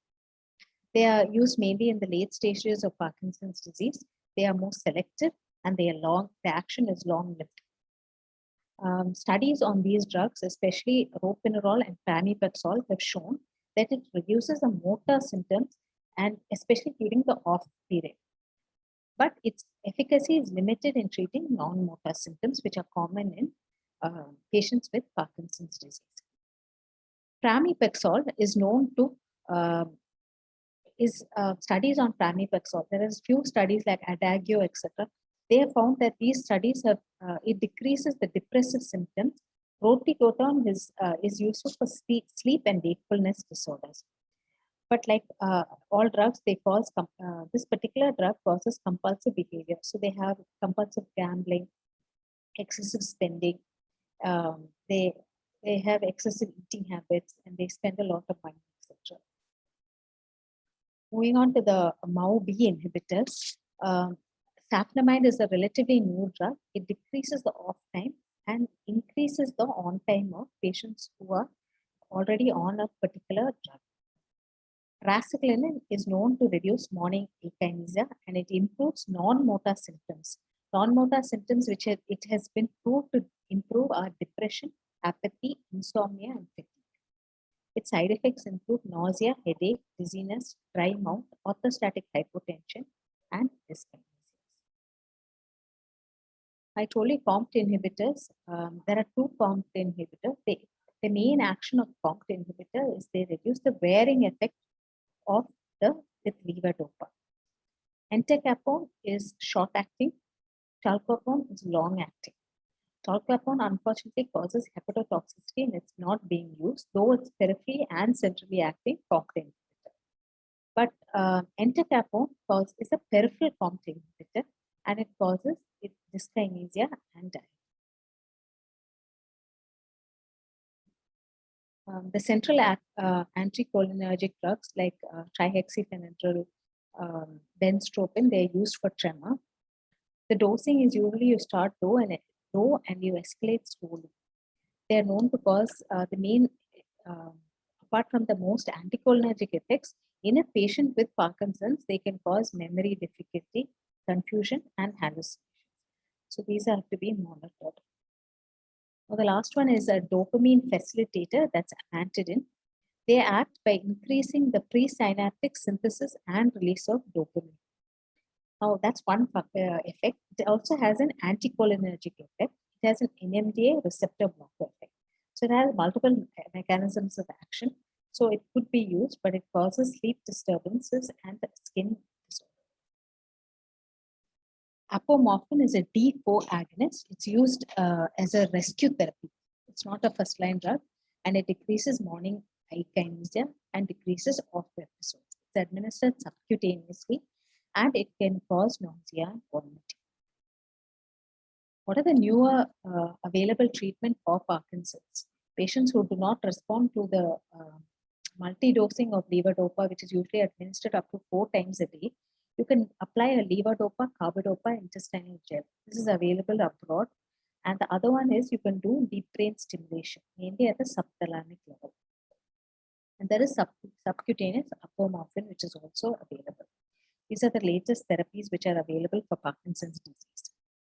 Coming to the newer drugs that are available for Parkinson's disease, 2 phase 3 trials were done on approximately 1,200 patients, and safenamide has been found to be effective. It's a MAO-B inhibitor. The next one is levodopa inhaled. This is an inhaled form of levodopa. So it avoids oral intake, so there's more bioavailability of the drug. And the commercial name of the drug is Inbrija, and it was using a span Parkinson disease trial and included 339 patients. The next one is a selective adenosine A2A antagonist. That's istradafilin. This has come into the market. There were 4 randomized placebo-controlled trials, and the number of patients recruited was 1,143. So these are few of the newer drugs. The other one is Stelivo, which is a combination drug. It contains levodopa, carbidopa, and entacapone.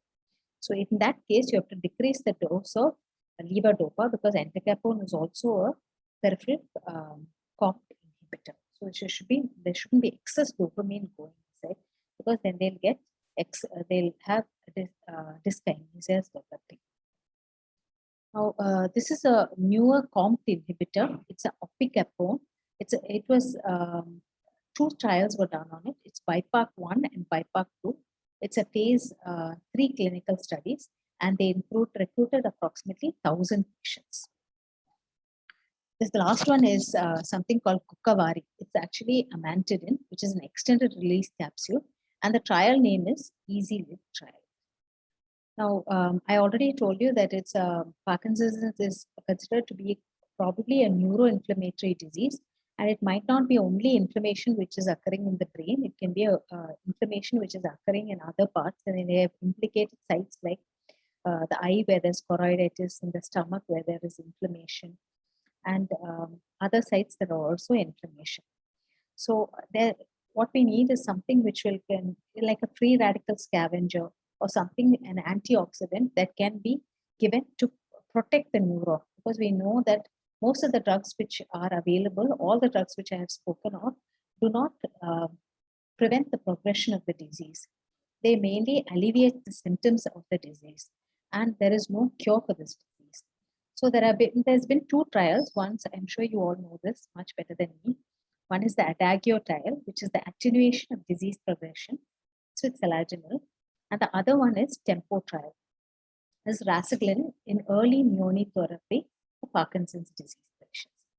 And these two trials, they were done, and the patients were, they had a digital diary, and they were found to find that the patients had, and they were followed up for many years, and they found out that these two drugs, selaginil and rasiglin, have limited amount of protection. This is not confirmed. The other agents that have been tried or are being looked at are creatine, isradipine, vitamin E, and coenzyme Q10. These are the drugs which can also be used, which are being tried for Parkinson's disease. I think that's it. Thank you. Thank you, ma'am. Thank you very much. Thank you, ma'am. Thank you very much.